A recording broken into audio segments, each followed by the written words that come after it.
Hoy vamos a dividir nuestro estudio por lo menos en tres partes. La primera parte vamos a hablar acerca del tiempo en el cual las 7 plagas van a caer. La segunda parte vamos a describir en qué consisten estas 7 plagas. Y la tercera, cómo nosotros podemos ser libres de estas 7 plagas, porque no todos van a recibir las 7 plagas.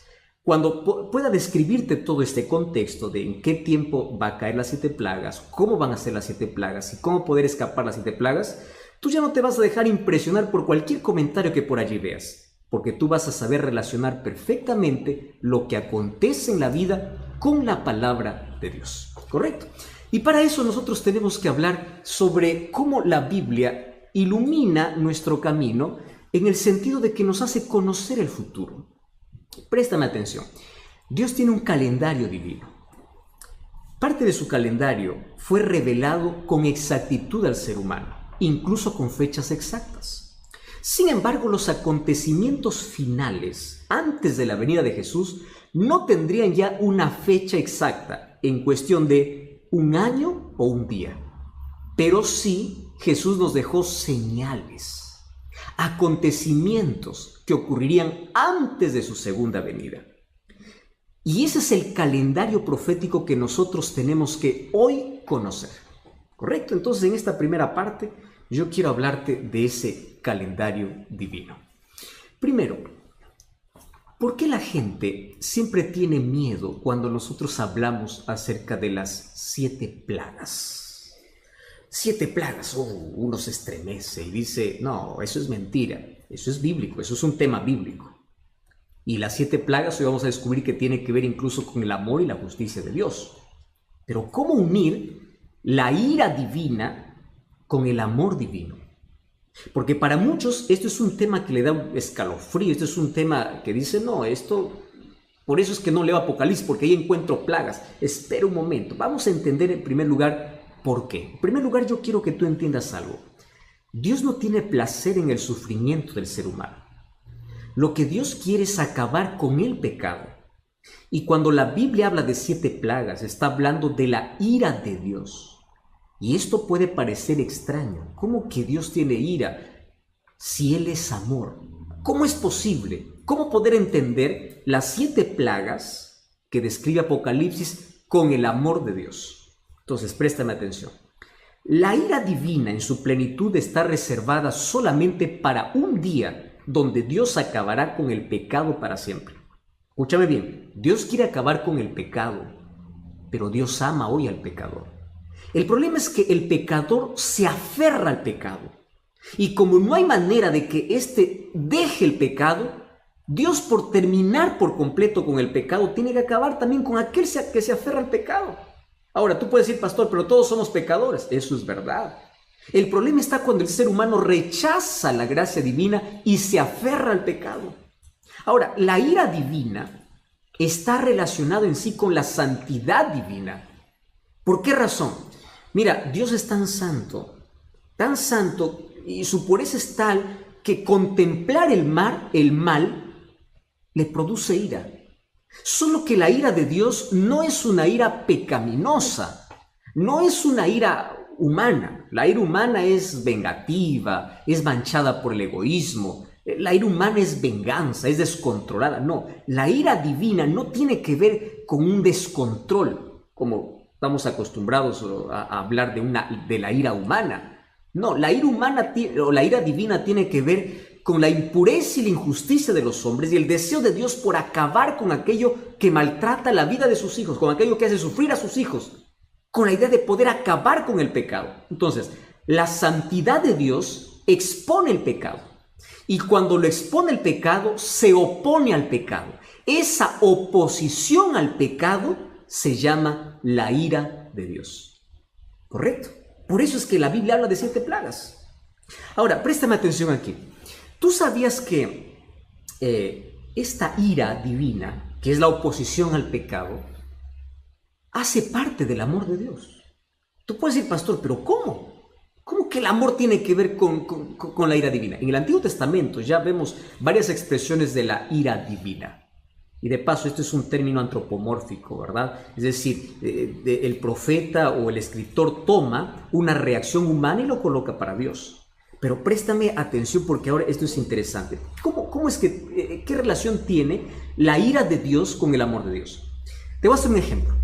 Mira, vamos a imaginar que tú tienes una herida y te vas al médico y esa herida está infectada y el médico te dice, mira, tienes dos opciones. O arrancamos o quebramos o sacamos el dedo o pierdes la mano. ¿Qué cosa es lo que prefieres? ¿Perder un dedo o perder la mano? Perder un dedo y tienes que hacerte una cirugía. Y esa cirugía significa tener que sacar algo con mucho dolor a lo que es tuyo. Eso es la ira divina.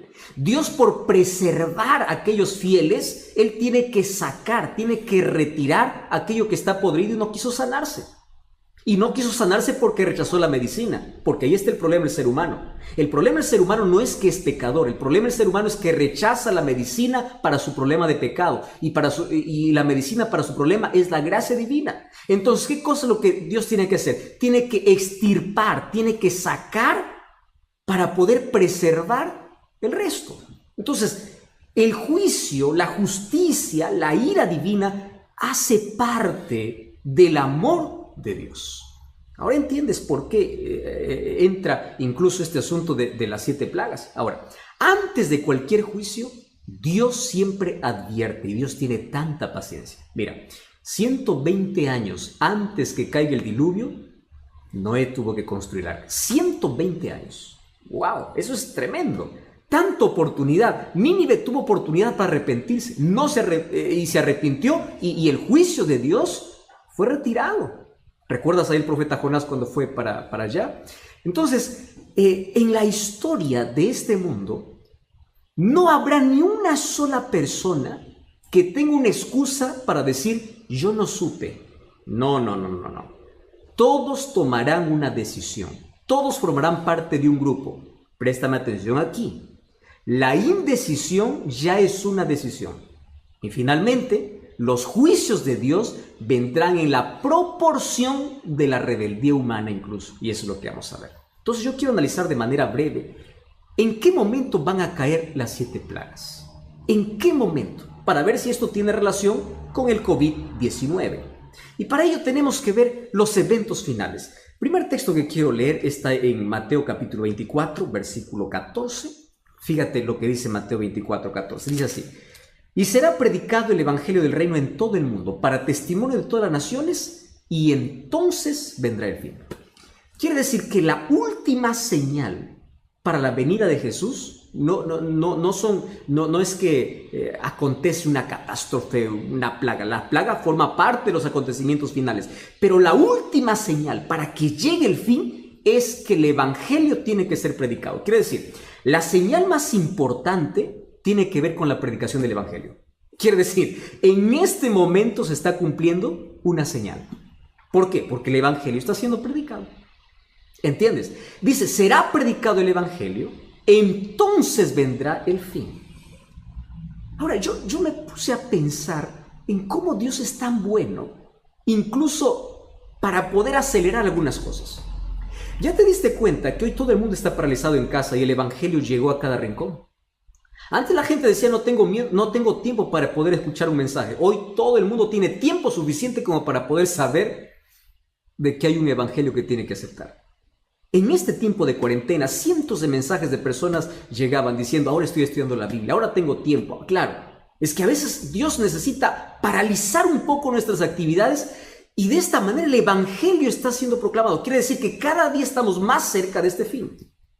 Entonces, la señal más importante tiene que ver con la predicación del evangelio.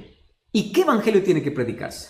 Muy bien, tiene que predicarse el evangelio de la verdad presente. ¿Qué cosa es el evangelio de la verdad presente? Vamos entonces a Apocalipsis. Apocalipsis capítulo 14. Ya estamos entrando aquí al tema importantísimo. Apocalipsis capítulo 14, versículo 6. Vi volar en medio del cielo otro ángel que tenía el evangelio eterno, para predicar a los moradores de la tierra, nación, tribu, lengua y pueblo, diciendo en alta voz, temed a Dios y dadle gloria, porque la hora de su juicio ha llegado. Adorad a aquel que hizo el cielo, la tierra, el mar y las fuentes de las aguas. El 8 dice, otro ángel le siguió diciendo, ha caído en la Babilonia, la gran ciudad. Versículo 9. El tercer ángel le siguió diciendo, a gran voz, préstame atención, con mucha fuerza, si alguno adora a la bestia y a su imagen y recibe la marca en su frente o en su mano, él también beberá del vino de la ira ira de Dios. Por eso es que yo comencé hablando de la ira de Dios. El mensaje del tercer ángel es así: beberá del cáliz de su ira, será atormentado con fuego y azufre delante de los santos y del Cordero. ¡Wow!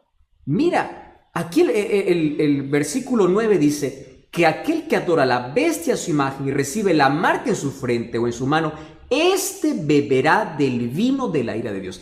Este es el último mensaje, el mensaje para nuestro tiempo. Este mensaje tiene 3 partes. Primera parte, un llamado a la adoración al Dios verdadero. Número 2, anuncia la caída de Babilonia. Está hablando de una Babilonia espiritual que representa la confusión que hoy se vive en el mundo, especialmente en el área religiosa. Hoy hay tantos caminos que te dicen que te conducen a Dios. Finalmente el ser humano está confundido, no sabe ni a dónde va. Y número 3 es una advertencia. Por favor, dice, no permitas que tu adoración pueda ser llevada a la bestia o a su imagen y no recibas su marca, porque si no, beberás de la ira de Dios. ¿Cuál es la ira de Dios? Las 7 plagas. Las 7 plagas. Ahora, préstame atención aquí. Mira lo que dice allí el capítulo 18, versículo 4. Oí otra voz del cielo que decía: salid de ella, pueblo mío, para que no seáis partícipes de sus pecados, ni recibáis parte de su plaga, es decir, de sus plagas. Quiere decir que las plagas van a ser derramadas sobre aquellos que no escucharon el último mensaje de advertencia que Dios tiene para el mundo. Por eso es que el evangelio tiene que ser predicado.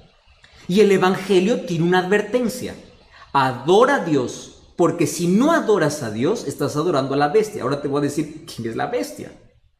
Entonces dice que la ira de Dios, el juicio de Dios, viene sobre los impíos. Por eso el llamado de Dios es: salid de la confusión, salid de la tradición, salid de la argumentación humana y ven a formar parte de un pueblo. Porque si no sales, si tú sigues viviendo en esa confusión, si rechazas el llamado de Dios, vas a formar parte de ese pueblo que recibe las 7 plagas. Eso no es una amenaza, eso es una advertencia que con amor Dios hace para que tú no puedas pasar por eso. Y aquí nos está explicando en qué parte del calendario divino nosotros estamos. Entonces la pregunta es: ¿este mensaje se está predicando? Sí. La pregunta es: ¿tu iglesia predica este mensaje? ¿Sobre el juicio? Ya te predicaron de que está un juicio realizándose en el cielo, porque ese es un mensaje para nuestros días. Esa es la verdad presente. Ese es el mensaje que se tiene que proclamar ante la venida de Jesús. Obviamente, el evangelio eterno es Cristo, pero Cristo, en su palabra, nos hace una invitación para salir de la confusión y poder caminar en la verdad. El evangelio es Jesús. Pero Jesús no es un Jesús vacío, es un Jesús con contenido. Y ese contenido está en la palabra de Dios. Ahora, yo te dije que todo el mundo tiene que ser evangelizado. La pregunta es: ¿cuándo va a ser evangelizado? Muy buena pregunta. Apocalipsis capítulo 18. ¿Estás con Biblia ahí? Vamos a Apocalipsis capítulo 18. Versículo 4. Mira, qué importante. Versículo 1. Vi otro ángel descender del cielo con gran poder, y la tierra fue alumbrada con su gloria. ¿Cómo la tierra va a ser alumbrada? Con un poder que viene del cielo. ¿Quién es ese poder que viene del cielo? O mejor, ¿quién es ese ángel? Es el Espíritu Santo. ¿Sabes qué cosa es lo que nosotros hoy estamos esperando? En la Biblia hay 2 términos que hoy lo conocemos como lluvia temprana y lluvia tardía. Los 2 momentos donde el Espíritu Santo actúa con gran poder, tanto así que impacta el mundo. Préstame atención. Hoy el Espíritu Santo está actuando, pero estamos esperando algo que se conoce en escatología, en eventos finales, como el fuerte clamor. Esto se puede llamar el segundo Pentecostés. Recuerda lo que ocurrió en el primer Pentecostés, cuando el Espíritu Santo descendió sobre los discípulos. Con un sermón, 3,000 personas fueron bautizadas. Un solo tema, con Pedro hablando. Esa es la lluvia temprana. ¿Y qué cosa es la lluvia tardía? La lluvia tardía es cuando el Espíritu Santo desciende sobre los hijos fieles y la tierra es alumbrada con la gloria de Dios. El evangelio es terminado. Y cuando el mundo está evangelizado, entonces cada uno ya decidió de qué lado está. Pero antes de que exista la lluvia tardía, hoy está sucediendo ¿qué cosa? El zarandeo. ¿Qué cosa es el zarandeo? Si tú eres un agricultor, conoces muy bien la zaranda. Eso sirve para poder separar el trigo de la paja. Si estás del arroz, del vano, del arroz. No sé qué cosa es lo que tú conoces. Aquello que se separa la maleza de lo que es bueno. Eso es el zarandeo. La paja sale y el trigo se queda. Es la separación del trigo y la cizaña. Eso está ocurriendo hoy. Entonces, ¿qué cosa sucede? Hoy todos estamos lindos según la iglesia, ¿no? Nadie sabe quién es trigo y quién es cizaña. Pero por las dificultades de la vida, hay muchos que abandonan la fe. Y muchos sinceros que hoy están en Babilonia llegarán a formar parte del pueblo de Dios. Y muchos que hoy están formando parte del pueblo de Dios saldrán. Qué triste, ¿verdad? Por el zarandeo. Cada uno es sacudido. Por eso las pruebas de la vida, la dificultad de la vida, a veces sacuden nuestra fe, pero sigue firme. Sigue firme. ¿Y qué cosa va a ocurrir? Finalmente, cuando desciende el Espíritu Santo y ocurre ese fuerte clamor, entonces habrá un solo rebaño y un solo pastor. Todas las ovejas que según Juan 10:16 dice que estaban en otro redil, ahora forman parte de un solo redil. Y llegará un momento en que la humanidad estará dividida solamente en dos grupos, aquellos fieles y aquellos infieles. ¿Y qué cosa marca la diferencia entre el fiel y el infiel? Un solo tema. Un solo tema. ¿Me estás entendiendo? Juana, Rodrigo, Julián, escúchame aquí. Un solo tema. Adoración. Porque la disputa en la Biblia, tú vas a ver, el conflicto de los siglos consiste en adoración. Dios tiene que ser adorado y el diablo quiere ser adorado. Ese es el problema. ¿Y cómo se va a definir el asunto de adoración? Apocalipsis llama sello de Dios y marca de la bestia.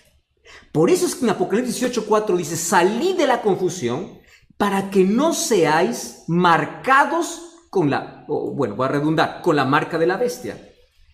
Entonces, ¿cuál es el antónimo, lo opuesto a la marca de la bestia? El sello de Dios, que narra el libro de Apocalipsis. Yo aquí te voy a hacer un breve resumen, pero tú puedes comprobar en la Biblia y tú puedes solicitar un curso bíblico para que profundices más esto.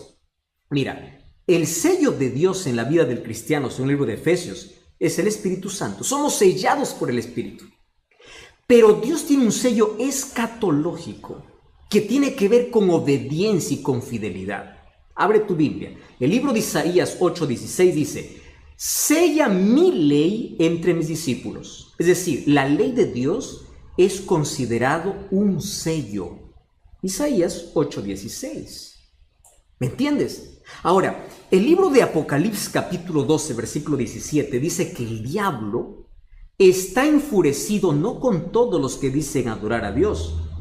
Apocalipsis 12:17 dice que el dragón está enfurecido con aquellos que guardan los mandamientos de Dios. ¿Por qué tiene tanta furia con aquellos que guardan los mandamientos de Dios? Porque sabe que no los podrá marcar. Estás comprendiendo que este es un asunto muy serio. Entonces, la señal distintiva en el tiempo del fin, cuando habrán dos grupos sobre esta tierra, tiene que ver con la ley de Dios. ¿Por qué razón? Porque la ley es el reflejo del carácter de Dios. El carácter de Dios tiene que reflejarse en la vida del ser humano. ¿Cómo se refleja? A través de su ley. Romanos 7:12 dice: la ley de Dios es justa, buena y santa. Carácter de Dios. Dios es justo, bueno y santo. Entonces aquí hay que separar, ¿verdad? Algunos que dicen: no, la ley fue para el judío. Es que están confundiendo leyes ceremoniales que tuvieron su cumplimiento en la cruz y la ley de Dios que es eterna. Alguien me escribió en estos días, dice: pastor, pero Hechos 15 dice que todas aquellas leyes ya no iban a ser imposición para los gentiles porque eso era para los judíos. Si lees Hechos 15 está hablando de la circuncisión y leyes ceremoniales. Pero eso no tiene nada que ver con la ley de Dios.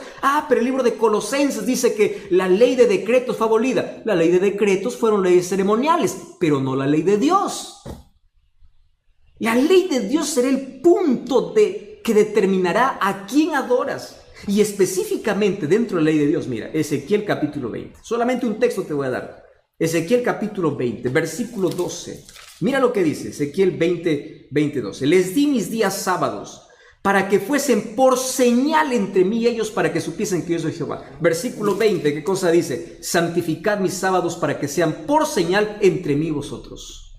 ¡Wow! ¿Eso qué cosa significa? El sello de Dios tiene que ver con la ley de Dios y tiene que ver específicamente con el sábado. ¿Y qué cosa es la marca de la bestia entonces? Es el día que un poder colocó en lugar de la ley o de la ley de Dios o del sello de Dios. Esto no es un capricho adventista como algunos por allí dicen.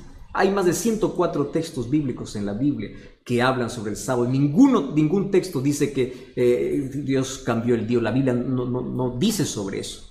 Incluso hay una tesis doctoral que tú puedes buscar allí de Samuel Bacchiocchi, una tesis doctoral que hizo justamente en el Vaticano y tiene el imprimatur del Vaticano, donde él ahí explica cómo llegó el domingo a ser un día de adoración. Y la Iglesia Católica reconoce, tú puedes ver cualquier literatura, que fueron ellos los que cambiaron el día de reposo. Bajo la sombra de que la resurrección de Jesús, no. Tuvo que ver con otra cosa. Eso es una costumbre mitraísta que trajo Constantino, y en el año 321, un 7 de marzo, se dio el primer decreto dominical. Entonces, adoración es el tema principal en el tiempo del fin. Dos grupos: sello de Dios y marca de la bestia.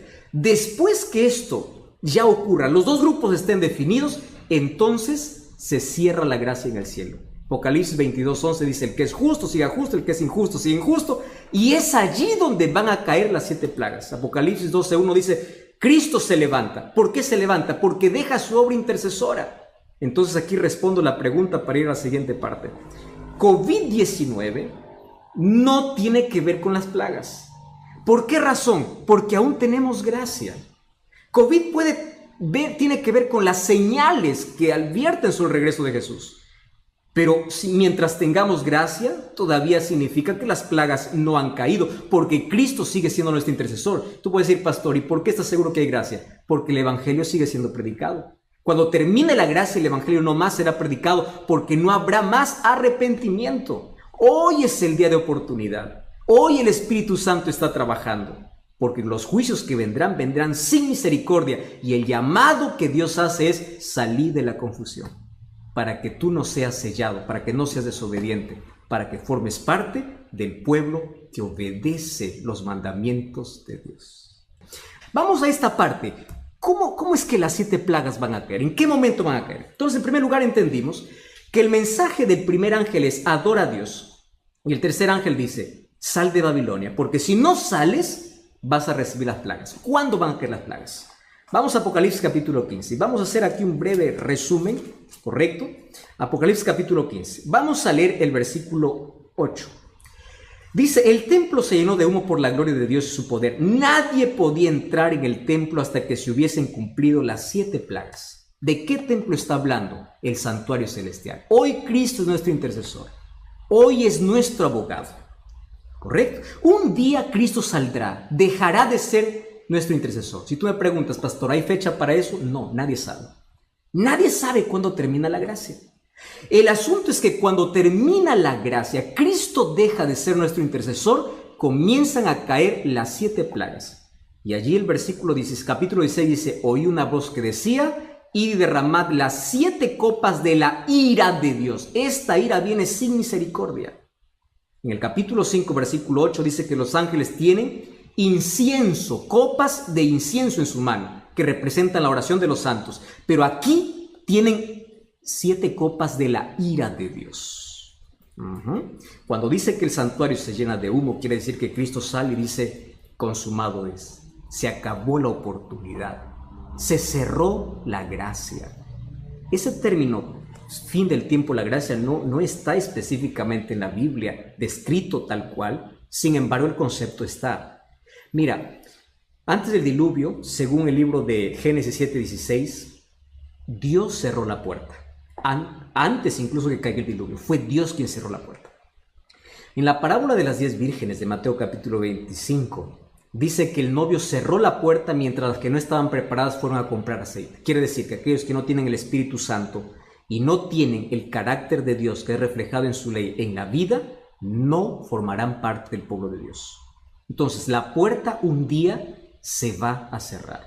Y cuando se cierre la gracia, se cumplirá lo que dice Apocalipsis 22:11. El que es justo, siga justo, el injusto, siga injusto. Es decir, la humanidad estará dividida en dos grupos, sellados por Dios y marcados con la marca de la bestia. ¿Fieles a Dios o infieles a Dios? Mira, querido, ahí se acabó las placas de las iglesias. No más, dos grupos definidos, totalmente. Entonces, así como plagas cayeron en Egipto antes de que el pueblo de Israel sea libertado, antes de la liberación final de nuestra historia caerán plagas sobre la tierra. Voy a responder aquí algunas preguntas. Por ejemplo, ¿las plagas serán simbólicas o literales? Apocalipsis es un libro que está lleno de simbolismo, de simbólico, pero también hay textos que se entretejen entre lo simbólico y literal. Un ejemplo claro es Apocalipsis 12. La mujer representa a la iglesia, pero el hijo representa al Mesías. ¿Viste cómo se entreteje entre lo simbólico y lo literal? Las plagas, ¿cómo saber si son simbólicos o literales? De manera simple. Todos los juicios de Dios fueron literales. Entonces, si todos los juicios de Dios desde el Antiguo Testamento fueron literales, los juicios de Dios en el fin de la historia también serán literales, aun cuando se escondan bajo símbolos. ¿Correcto? Por eso es que sabemos que las plagas van a ser literales. Otra cosa, las plagas no serán universales, caerán por ciertos lugares. Quiere decir que ni todos los impíos van a recibir todas las plagas. Ahora te explico por qué. Porque según el libro de Lucas capítulo 12, versículo 47, incluso dice que el castigo será gradual. Esto es interesante conocer. Sin embargo, aunque las plagas sean locales, nosotros nos daremos cuenta cuándo es una plaga y cuándo es un asunto normal. Una pandemia no puede ser una plaga porque esa pandemia no está descrito en la Biblia. La Biblia describe cómo serán las plagas. Y otro detalle, las plagas serán secuenciales, una detrás la otra. Es decir, cuando las plagas caigan sobre la tierra, no habrá más gracia en el cielo, no habrá más oportunidad. ¿Y qué cosa sucederá? El Espíritu Santo se retira de la tierra. Acompañará a los hijos de Dios. Quiere decir, el Espíritu Santo queda con los hijos de Dios, pero nunca más estará llamando a los corazones. Quiere decir que cuando se cierre la gracia, nadie más podrá arrepentirse. Cuando leamos ahorita las plagas, veremos que las personas no se arrepienten, claro, porque no hay Espíritu Santo que les convence. Vamos a la primera plaga, 16:2. El primer ángel derramó su copa, dice, sobre la tierra y hubo una úlcera maligna y pestilente. ¿Sobre quiénes? Sobre los que tenían la marca y la bestia. ¿Te das cuenta cómo se repite ese término, marca y la bestia, sello de Dios?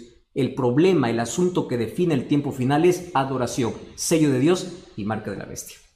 Úlceras malignas, estos son llagas vivas. La palabra griega que se usa aquí es la palabra elkos, que significa una llaga abierta. No habrá medicina para esta enfermedad. Los hijos de Dios no experimentarán eso. Solamente aquellos que tienen la marca de la bestia.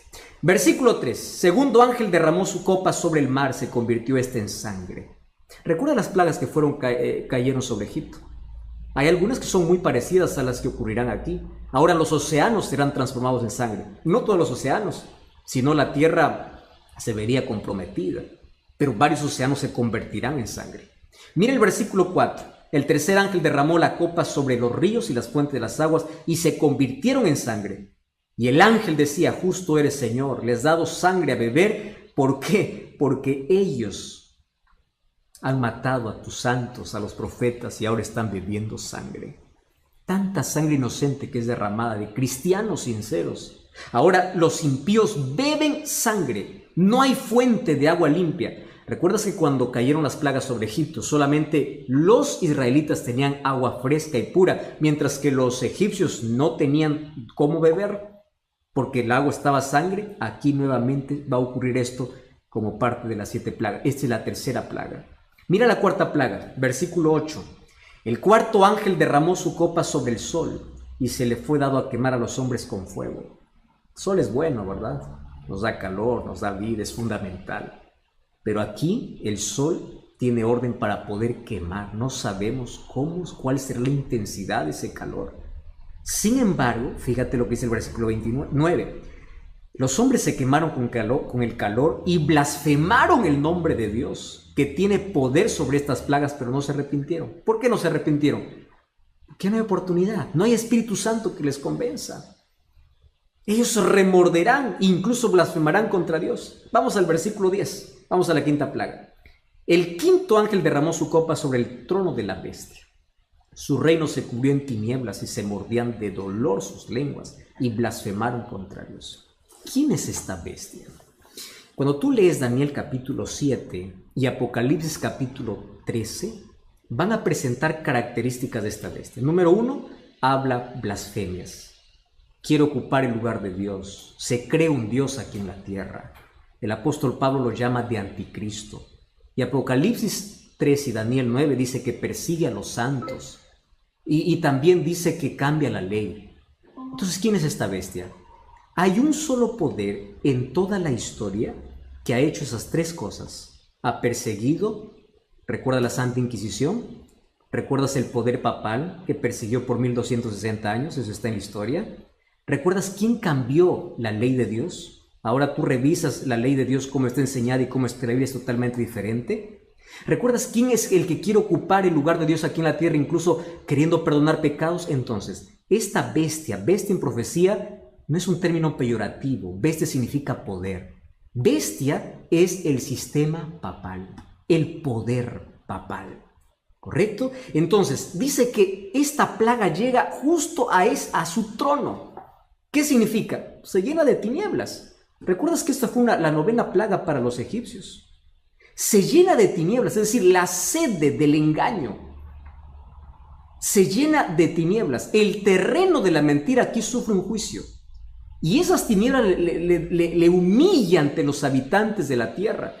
Entonces todos se dan cuenta de que este poder no tiene respaldo de Dios, porque ahora está recibiendo ¿qué cosa? Una plaga. Y allí prepara para la otra plaga. Mira el versículo 12. El sexto ángel derramó su copa sobre el río Éufrates y el agua se secó para que estuviese preparado el camino a los reyes del oriente. Esto es simbólico. ¿Qué significa agua? Según el libro de Apocalipsis capítulo 17 versículo 15 significa gente, multitudes. Solo que me llama la atención aquí la mención del río Éufrates. El Éufrates quedaba en Babilonia, el imperio babilónico, cruzaba por el medio de la ciudad. Ahora, ¿qué cosa sucede? Cuando Ciro conquistó a Babilonia en octubre allí del año 539, él secó el río Éufrates y entró para poder conquistar a Babilonia. ¿Y sabes qué cosa es lo que me llama la atención? Que cada vez que menciona la Biblia que se seca las aguas, significa que la liberación está cerca. Mira, a ver. Las aguas del Jordán se secaron para que el pueblo de Israel pueda tomar posesión de la tierra prometida. Cuando Ciro desvió el río Éufrates y llegó para Babilonia, él dio una orden para que ellos puedan volver a su tierra. Quiere decir, secarse el agua en profecía tiene que ver con prepárate porque estás llegando a tu verdadera tierra. La mención Reyes del Oriente hace referencia a Jesucristo mismo. Entonces, ¿qué significa esta plaga? Esta plaga significa toda la gente que estaba apoyando a la bestia, a ese poder político religioso, todos esos empiezan a abandonarle, se secan las aguas, la gente lo abandona porque se da cuenta que no tiene respaldo divino. Y es allí donde ocurre una triple alianza, y esto me llama la atención. Mira lo que dice: vi salir de la boca del dragón y de la bestia y del falso profeta 3 espíritus inmundos a manera de ranas, que son espíritus de demonios, que hacen señales. Claro, como ya se sienten solos, empiezan a hacer señales. ¡Wow! Esto es interesante. Aquí hay una alianza diabólica. Y dice que todo esto se prepara para la última batalla, que es la batalla del Armagedón. De paso, la batalla del Armagedón no es un conflicto bélico con armas, es un conflicto espiritual. ¿Y por qué dice que tiene 3 espíritus a manera de ranas? Resulta que las ranas, en las plagas para Egipto, fue la última señal que los magos pudieron hacer. Las ranas significa falsificación. Satanás siempre quiso falsificar los planes de Dios. Préstame atención. Dios tiene un trono en Apocalipsis 4. Satanás tiene un trono con la bestia en Apocalipsis 16. Mira, en la Biblia, Miguel significa semejante a Dios. Apocalipsis 13:4, la bestia dice que es semejante a la bestia. Él siempre falsifica. Dios tiene un sello, el diablo tiene una marca. Dios tiene 3 ángeles anunciando al mundo y Satanás tiene 3 espíritus inmundos. Y esos 3 espíritus inmundos que se unen allí al dragón, a la bestia y el falso profeta, el dragón es Satanás, la bestia es el poder, el sistema romano, papal, y el falso profeta es el protestantismo que se alejó de la palabra de Dios. Ellos hacen señales, ¿mediante qué? El espiritismo. Aquí está unido el espiritismo, catolicismo romano y el protestantismo apóstata, que van en contra de Dios para poder hacer la última batalla, ese último engaño. Incluso dice que hace señales del cielo y Satanás incluso aquí falsificará la venida de Jesús. Por eso Jesús nos advirtió en Mateo 24, cuando digan que Jesús ya vino, no lo creáis, dice, porque Satanás incluso falsificará. Entonces el último conflicto tiene que ver con una batalla espiritual. Así como Elías desafió al pueblo allá en el monte Carmelo, de allí viene, dice, el monte Meguido, Armagedón. Es un conflicto espiritual porque hay 2 grupos ya decididos en este último tiempo, aquellos que tienen la verdad y aquellos que tienen la victoria con Jesús. ¿Cuál es la última plaga entonces? La última plaga es la venida de Cristo. Mira, allí tú puedes leer el capítulo 16, cuando dice, versículo 17, el 7º ángel derramó su copa en el aire, salió una gran voz del cielo diciendo, hecho está. Hubo relámpagos, truenos, temblor, terremoto, que no hubo jamás. La naturaleza enloquece. La gente corre desesperada, no sabe qué cosa es lo que va a suceder. La última parte es cómo yo puedo librarme de todas esas plagas. De aquí yo tengo una invitación para hacerte. Mira, el libro de Isaías, capítulo 33, versículo 16, Dios tiene una promesa para nosotros. Isaías, capítulo 33, versículo 16, dice, este habitará en las alturas, fortaleza de roca será su lugar de refugio, se le dará su pan y sus aguas serán seguras. Las plagas no caerán sobre los hijos de Dios. Salmo 91 dice, aquel que habita bajo el abrigo del Altísimo morará bajo la sombra del Omnipotente. Salmo 121 dice, el sol no te quemará de día, no te fastidiará. Sabes, hay tantas promesas para aquellos que aman a Jesús. Y el llamado de Dios es, sal de Babilonia, sal de la confusión. Sabes que hoy hay más de 34,000 religiones en el mundo. Todas ellas dicen tener la verdad. ¿Cómo saber cuál es la verdad? Abre la Biblia.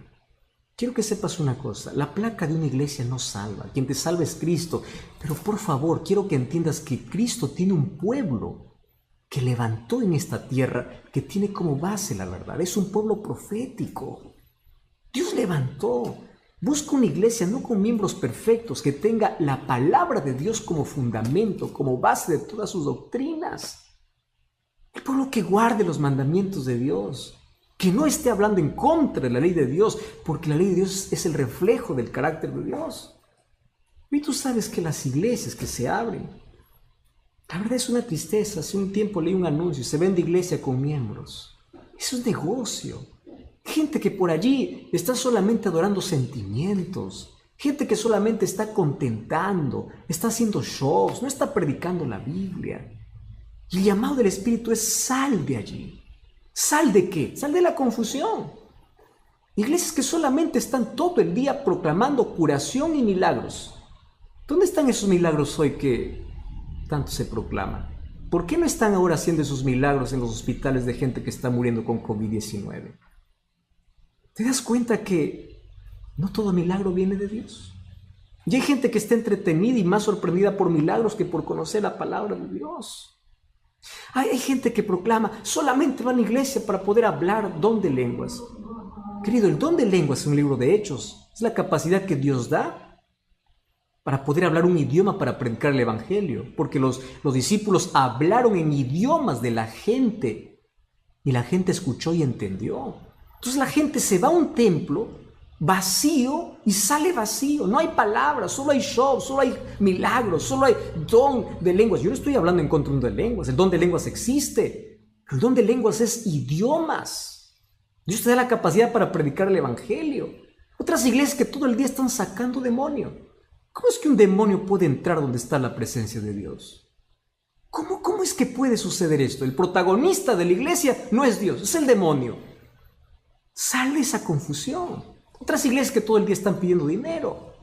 Tú das 100, Dios te va a dar 1000. Una cosa es ser fiel a Dios. La Biblia explica cómo ser fiel a Dios, que es reconocimiento, adoración a Dios. Otra cosa es ir a una iglesia solamente por querer enriquecerse. Voy a hacer un negocio con Dios. Voy a dar 1000, que Dios me dé 10,000. Y Dios está obligado. Esa teología de la prosperidad no es bíblica.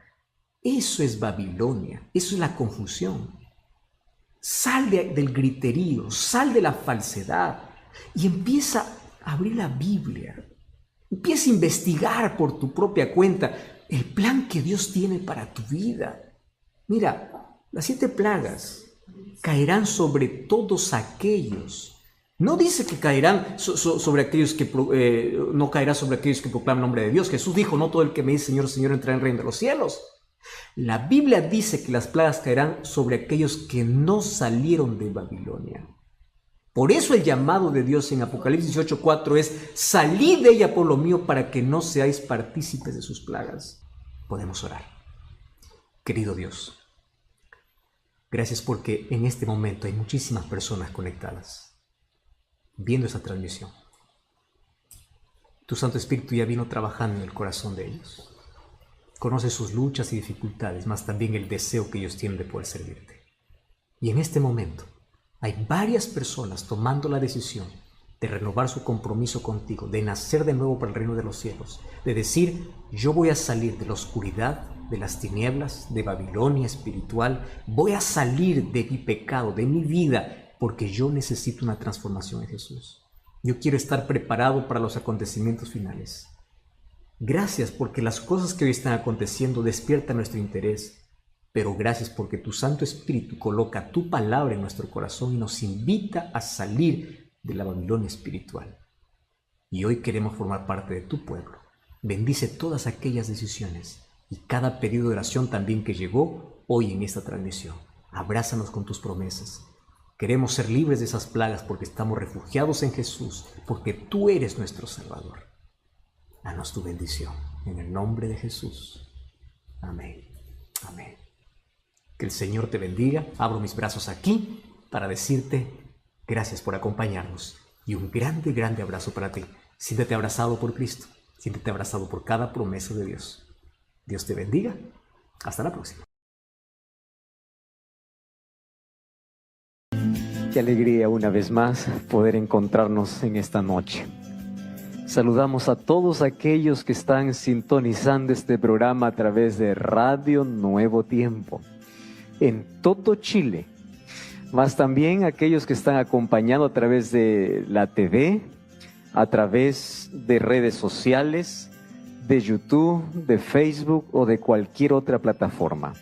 Aquellos que en este momento están conectados y aquellos que se conectarán después al ver una vez más estos mensajes. Estamos aquí en la Universidad Adventista de Chile haciendo una semana especial y yo estoy muy feliz de que noche a noche, más de 5,000, 6,000 puntos de conexión y detrás de cada conexión hay familias que están recibiendo la palabra de Dios, grupos reuniéndose en casa, compartiendo el link con sus amigos, tomando decisiones, iglesias abiertas.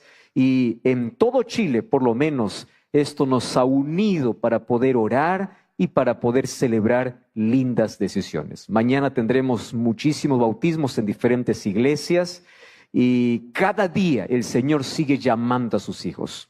Y yo estoy emocionado al ver de que el Espíritu Santo nunca deja de hablar. El Espíritu Santo toca el corazón.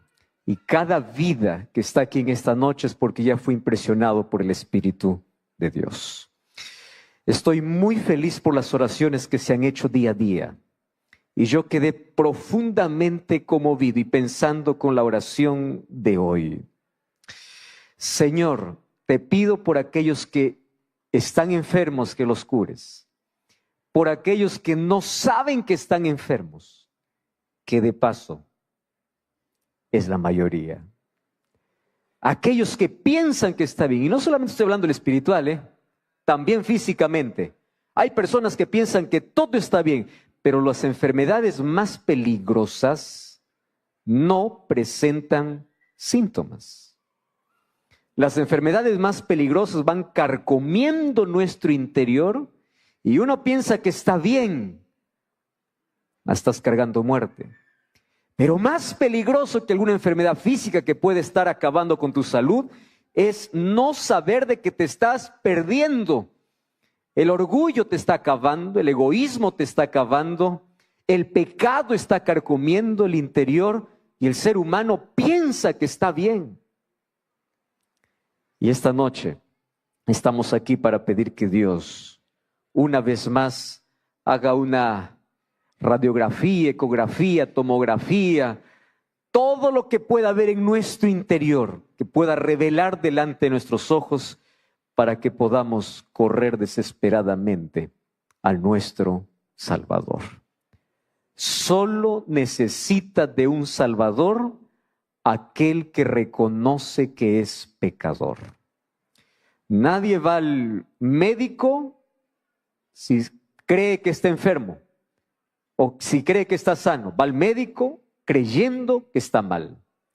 Vamos a Jesús sabiendo de que necesitamos de Él, que el pecado está destruyendo y acabando con nuestra vida. Una vez más, antes de abrir la Biblia, vamos a orar. Querido Dios, en esta noche tu palabra va a ser abierta. Y tu palabra, cada vez que se abre, trae a nuestros ojos luz, esperanza, salvación. Pedimos que tu Santo Espíritu pueda mostrarnos una verdad importantísima en esta noche. Y en esta noche podamos tomar decisiones para vida eterna. Ayúdanos a ver nuestra condición, aquella que siempre ignoramos. Creemos que es suficiente andar por la vida no haciendo daño a nadie, haciendo bien las cosas y ya está. Mas esta noche ayúdanos a descubrir la maldad que hay en nuestro corazón. El pecado y el mal que está acabando con nuestra vida. Y buscamos el sanador, buscamos el médico, buscamos a Cristo, buscamos al único que pueda salvarnos. Y que esta noche podamos ser tocados por tu poder, por tu gracia. Si tú tienes los brazos abiertos, hoy también abrimos nuestro corazón para recibir la salvación que nos ofreces. En el nombre de Jesús. Amén. Existen por lo menos 3 pensamientos que necesitan ser alineados a los principios o a lo que la palabra de Dios dice a respecto de nuestra condición humana. Primero es así: yo no necesito de Dios, no necesito de iglesia porque yo soy bueno. Y a veces cuando las personas miran a la iglesia dicen, ¿para qué voy a ir a una iglesia? Yo conozco a los de la iglesia, hay mucha hipocresía, la iglesia hay mucha maldad, yo veo muchos cristianos que dicen amar a Dios, así que yo no voy a entrar a la iglesia porque está lleno de hipócritas. Y la verdad, cada vez que yo escucho esa expresión, yo tengo 2 respuestas, ¿no? La primera respuesta es la siguiente: si todos en la iglesia fueran como tú, ¿sería mejor? Analiza tu vida. Si todos fueran como tú, ¿sería mejor? Entonces uno analiza su vida y dice, pues yo también soy malo, yo también me equivoco. Entonces para ti también hay un lugar. Porque la iglesia no es un lugar de perfectos, no es un lugar, no es un museo para exhibir santos. Aunque en la iglesia, si nos unimos a Cristo, podemos ser santos. La Biblia dice, aquí está la paciencia de los santos. Y la santidad no tiene que ver con impecabilidad, tiene que ver con un relacionamiento directo con Dios. Pablo saluda en Romanos y dice, a los santos que están en Roma, y después va a decir las cosas que tienen que cambiar. ¿Cómo es que a los santos? Pero él agrega, a los santos que están en Cristo. Uno no es santo por las buenas obras que hace, sino por estar en Cristo. Y la segunda respuesta que yo tengo para esas personas es lo siguiente. Es verdad que en la iglesia todos estamos en ese proceso de cambio. Todos necesitamos de un médico y estamos ahí es porque reconocemos nuestra condición. Pero puede ser que una mala experiencia tuya haga que tú puedas condenar a todos los que están allá. Hay muchas personas que por una experiencia desagradable condenan y dicen todos son de la misma condición. Es como si tú fueras a entrar a un bosque, miras el primer árbol, el árbol está podrido y piensas así, todo el bosque está podrido. No, querido, un árbol no representa el bosque. Una mala experiencia, una actitud de una persona no representa a todos. Entonces aquí hay un lugar para ti. Y este lugar está abierto para aquel que cree que está bien, pero tiene necesidad de Dios. Y para aquel que está hundido en el mal y en el pecado, aquí hay solución y aquí hay gracia.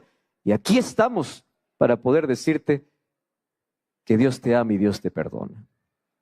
Entonces ese concepto de yo no necesito porque yo soy bueno, es suficiente hacer las cosas bien.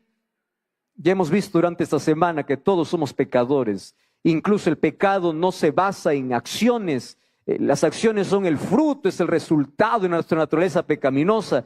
Pecado va más allá de hacer. Pecado incluso es no hacer, como ya les mencioné una de estas noches. Aquel que sabe hacer lo bueno y no lo hace es pecado. Pablo va a decir todo aquello que no proviene de fe es pecado. Pecado es independencia de Dios, porque si la paga del pecado es muerte, para que haya muerte, yo tengo que estar separado de Dios. Y el hecho de que yo me separe de Dios, ya estoy en pecado y ya merezco la muerte. Aquel que está en Cristo tiene vida. Nadie está condenado si está en Cristo. Romanos 8:1 va a decir así: ninguna condenación hay para los que están en Cristo Jesús. Eso significa que pecado es independencia de Dios. Entonces no se trata de lo bueno o lo malo que haga. Claro que la bondad, las cosas buenas van a surgir como fruto de un relacionamiento con Dios. No estoy diciendo que está mal eso. El comportamiento bueno es necesario. Pero hay tanta gente que se porta bien y rechaza la gracia de Jesús. Y finalmente acabará perdida. Segundo concepto es, yo debo vencer el pecado para ir a Jesús. ¿Cuántas personas, cuando conversamos acerca de su decisión, dicen así: pastor, yo necesito dejar para ir? O sea, dejar el pecado, tengo que vencer. Yo necesito dejar esto, dejar lo otro. Ahora yo tengo la pregunta. Si tú puedes vencer con tus propias fuerzas el pecado, ¿para qué necesitas de Dios? No tiene lógica. Tú no puedes decir, yo tengo que vencer este vicio para ir a Jesús. No, tú tienes que ir a Jesús con tu vicio, con tu problema. Jesús dice, ven a mí. Y Jesús me acepta como llego. Mira, la historia del hijo pródigo me enseña dos lecciones. La primera lección, el padre no espera de que tú llegues a él limpio. El padre espera que vengas a él en la condición que estás. El hijo pródigo se fue sucio, maloliente. El hijo pródigo se fue a la casa del padre exactamente como estaba. Ni siquiera se sacó la ropa que olía a cerdo. No, se fue así. Y cuando el padre lo vio, lo abrazó, lo amó, le dijo bienvenido. Le dijo, te estuve esperando. No le dijo, ¿por qué no te bañaste? ¿Por qué no te limpiaste? No le dijo, qué sucio que estás. No, corrió y lo abrazó. Eso es la gracia de Dios. Pero la segunda lección que me enseña es que cuando voy a Dios, es Él quien me cambia. Una vez que el padre recibió al hijo y lo abrazó y le dijo, bienvenido, ¿qué cosa dijo el padre? Ahora sí, cambien el vestido, póngale un anillo, cambien la ropa, bañen a este hombre. El cambio no viene por mi esfuerzo. El cambio viene porque cuando recibo el abrazo del Padre, Él obra un cambio en mi vida. La gracia de Dios te acepta de la manera como llegas, pero nunca te deja donde te encuentra. Puedes ir a la casa del Padre, ¿cómo estás? y ten la seguridad. Hey. Yeah. Hey, hey, hey, hey, hey. I came in with a grin and a plan. 2 shoes, 1 mic in my hand. You said you sure? I said watch me then. Now the room got loud when I walked back in. Old phone, cracked screen, new text. Big dreams fit tight in my chest. I don't chase, I move, that's the vibe. I speak fast, then I let it fly. Hold up, feet that pull. 1 step close, then the whole room sways. Hold up, don't blink now. I got a little something you can't fake. Talk my way, talk my way. Say it once, then say it again. Talk my way, talk my way. I make the heart look effortless. Talk my way, talk my way. I almost said it on the way back home, but the words got stuck in my throat. You looked at me like nothing was wrong, so I let it go. We laughed about some random thing, like we were slowly fading out. Funny how we both can feel it, but never talk it out. It's always easier pretending than watching something end. We keep the peace in silence, like it's a better friend. I almost said it, but I didn't. Now it's hanging in the air. We act like nothing's different, but it's everywhere. I almost said it.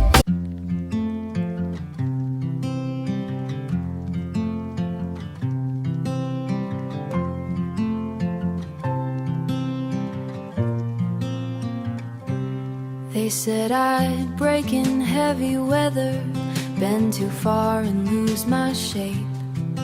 Carried storms I couldn't measure, wore the damage on my face.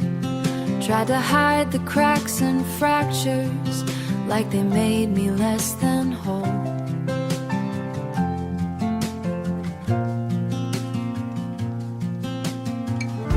But every line just traced the map of everywhere I've grown. I was waiting for a rest.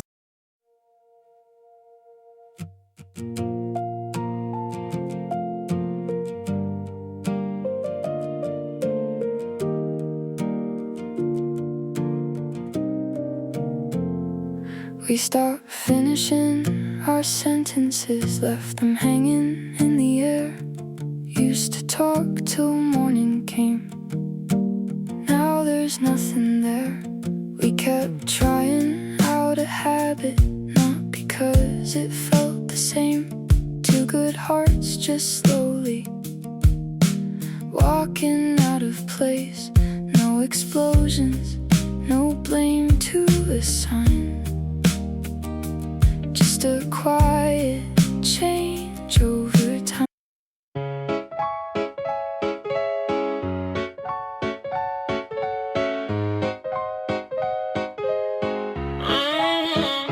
I wake up tired before the day starts. Coffee cold, same loop, restart.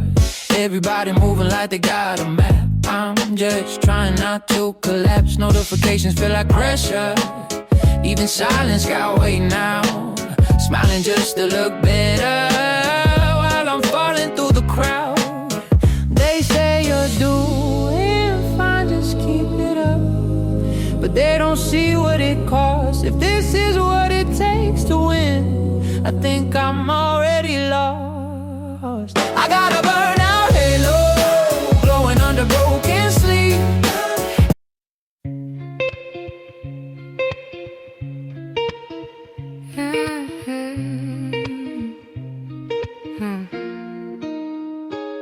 I walk these streets like they remember me.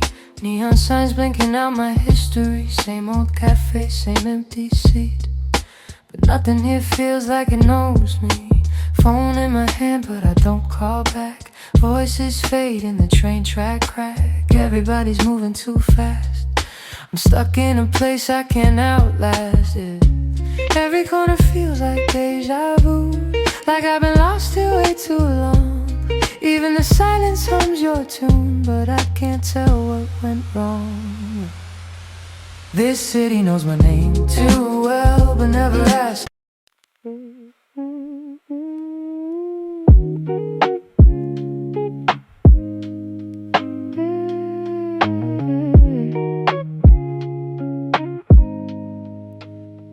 I was broke with a dream in the ballroom. Now I'm paid, but I barely got space to move. Numbers climbing like they got a life of their own. Funny how it feels quieter when you're known. Used to pray for a check just to pay my dues. Now I'm checking my soul, got less to lose. Every dollar got a story I can't erase. Every win got a shadow I gotta face. I bought time, but I sold my nights. Chased the glow, now I miss the light. What's the worth if I lose my name in the balance sheet again? What's the cost? You want a house with quiet mornings. I want airports and open skies. We talk like we're still alive, but I see it drifting in your eyes. Same love, different direction. Same truth, different design. We hold on out of connection, but we're not on the same line. Nobody's wrong, nobody's lying.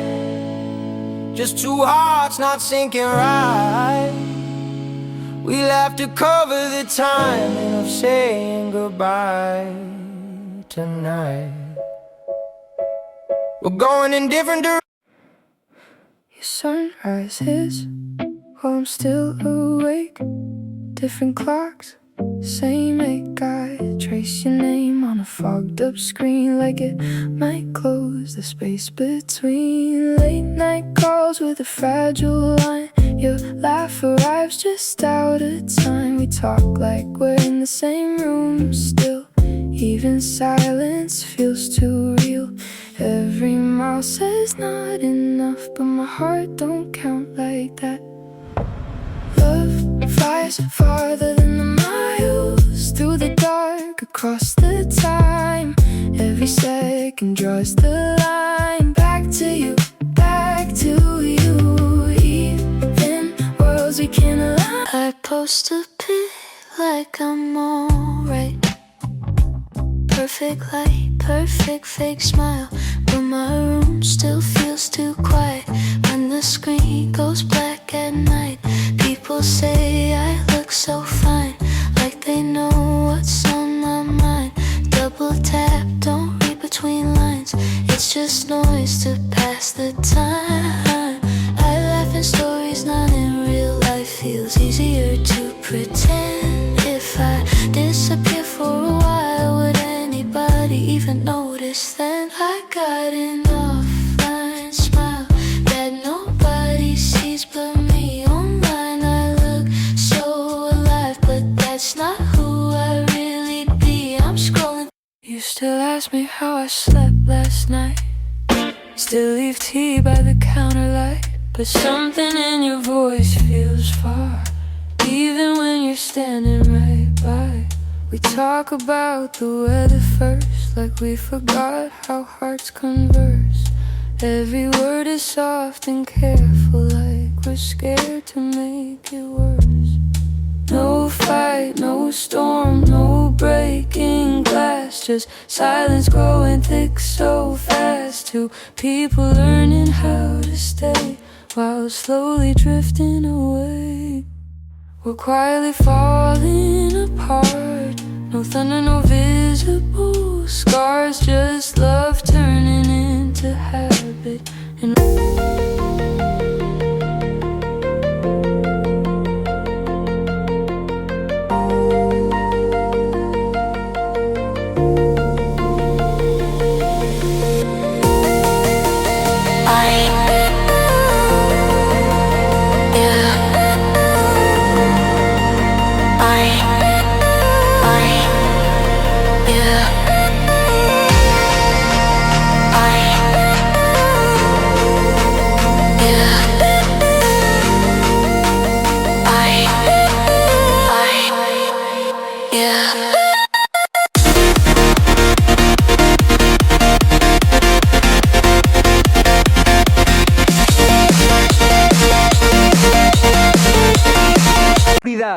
que cuando llegas a encontrar la gracia salvadora de Dios, es la misma gracia transformadora. Él te cambia el vestido, Él te limpia la suciedad, Él te ayuda a vencer. Entonces quítate de la cabeza, no, necesito vencer, necesito dejar. No, anda Jesús como estás, porque Él nunca te va a dejar como llegas. Nunca. Eso hace la gracia de Dios. Si es que nosotros iríamos a Jesús solamente cuando nosotros conseguimos vencer, no tendría sentido la salvación. Nadie lleva al mecánico su auto, así que primero él lo arregle y dice, mecánico, la semana pasada estaba bien mi auto, ahí lo arreglé, pero vengo allí ahora que está bien para que lo vea. No, lo llevas porque está mal. Nadie va al médico siendo sano y dice, mire, yo estoy bien, pero he venido a hacer una visita. He venido porque estoy enfermo, estoy mal. ¿Quién nos vendió la idea que para ir a Jesús hay que estar todo bien? Hay que ir a Jesús como uno está. Y Él transforma. Entonces, tú necesitas no vencer el pecado, el vicio, el mal para ir a Jesús. Tú necesitas vencer con Jesús, con Él. Él va a cambiar, Él va a transformar. Y la tercera idea, equivocada por supuesto, es: yo soy demasiado pecador, yo ya fui muy lejos, no creo que Jesús me ame. Aunque parezca mentira, este asunto de yo no creo que Dios me ame, cada vez está acentuándose más este concepto en muchas personas. Pastor, yo ya caí, yo ya me ensucié, yo ya me alejé, yo ya hice las peores cosas. ¿Será que Jesús todavía me acepta? ¿Será que Jesús todavía me escucha? ¿Será que Jesús todavía me ama? Esta noche yo quiero decirte que nosotros tenemos un concepto un poco distorsionado de Dios. No un poco, muy distorsionado. Nosotros creemos que Dios nos ama con el mismo amor que nosotros amamos. Los seres humanos, cuando nos equivocamos, es difícil encontrar a alguien que nos abrace, que nos dé una oportunidad. Nosotros fallamos y la gente nos condena, la gente nos tacha. Fallas en la empresa, sales de la empresa. Fallas en tu matrimonio, arruinado tu matrimonio. Fallas en algo, fallaste. No hay chance, no hay oportunidad. Y pensamos que lo mismo sucede con Dios. Yo fallo y Dios dice, ya está, te deseché, no hay más oportunidad para ti. Yo coloco en mi cabeza el concepto de un Dios que ama a mi manera. Y Dios no me ama como yo amo. Es más, Dios no me ama por aquello que merezco. Dios me ama por aquello que Él es. Él es amor. Él me ama no porque yo merezco o no merezca. Él me ama porque su naturaleza es amar. Su carácter es amor. Y cuando yo voy a Dios, Él me ama y Él me recibe independientemente de aquello que yo haga. Su amor no tiene condiciones. Cuando fui padre yo lo entendí un poquito mejor esto. Yo amaba a mi hija desde antes de nacer. ¿Qué cosa tenía que hacer ella para que yo lo ame? Nada. Y yo tengo una naturaleza corrompida y pecadora. Aún así, mi amor imperfecto me hace amar a mi hija sin condiciones. ¿Cuántas veces mi hijita, aunque todavía está muy chiquitita, hace cosas que me desagradan?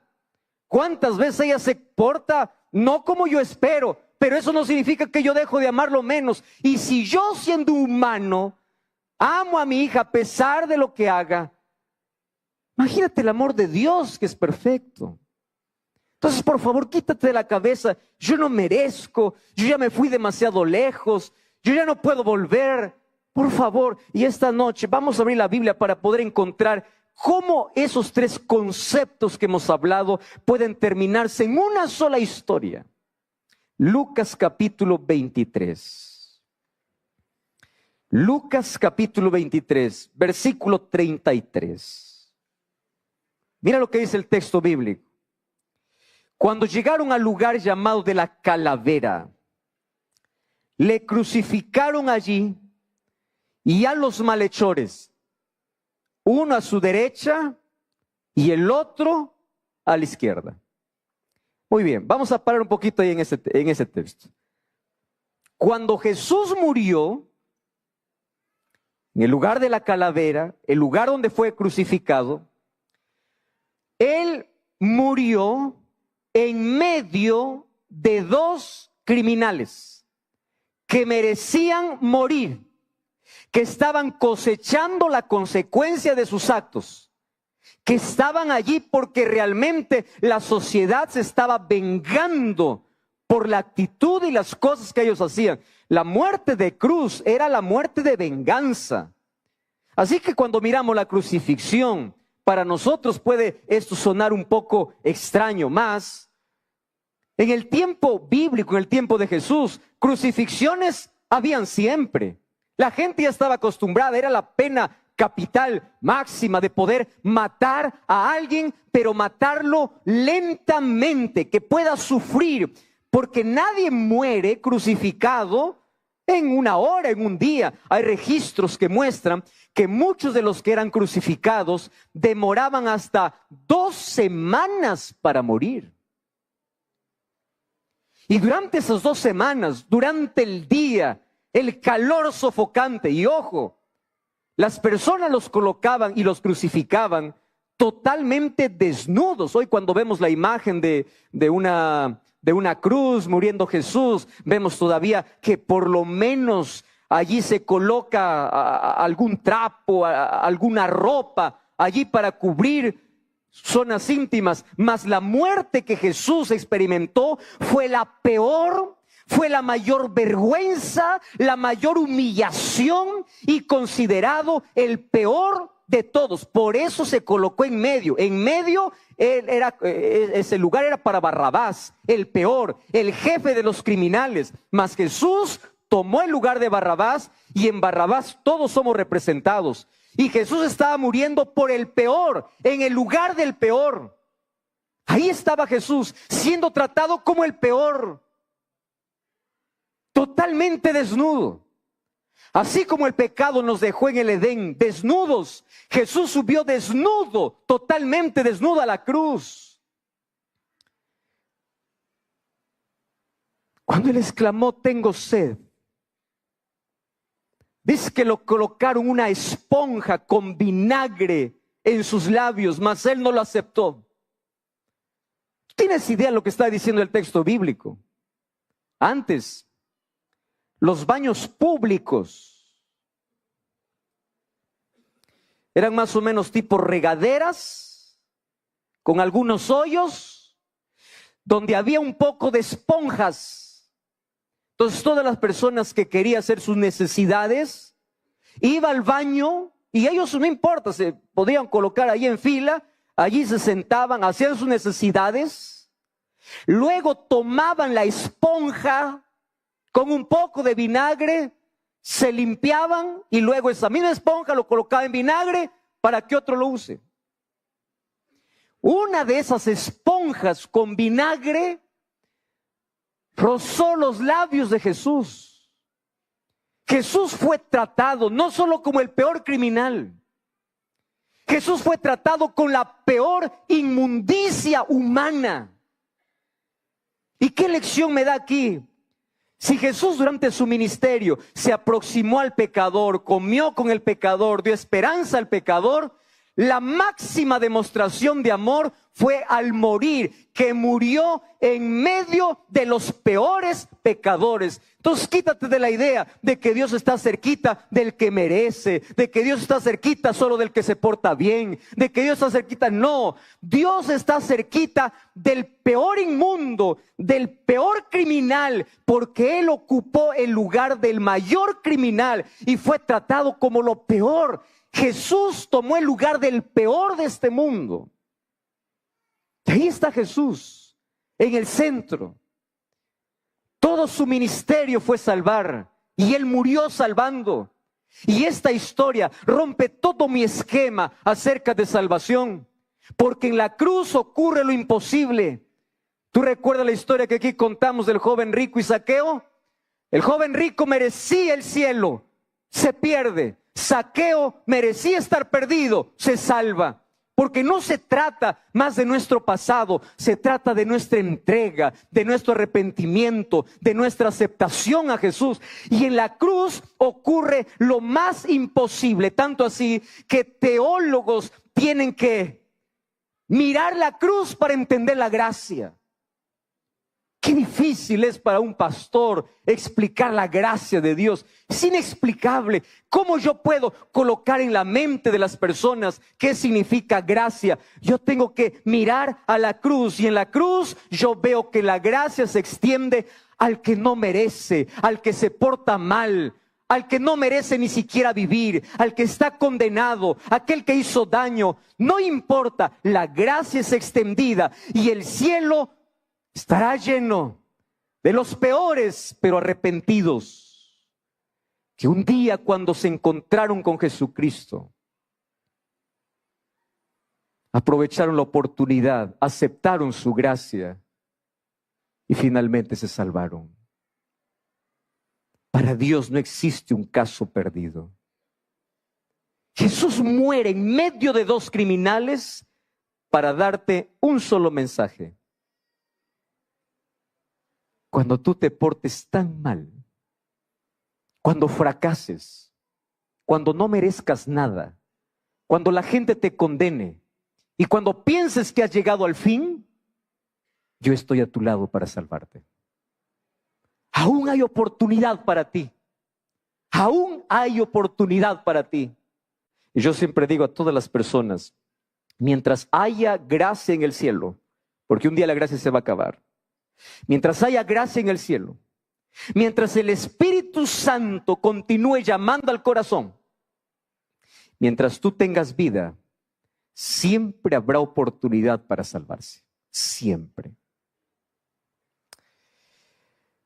Pero nadie sabe cuándo es la última oportunidad. Nadie. Mientras hay vida y mientras hay gracia, hay oportunidad.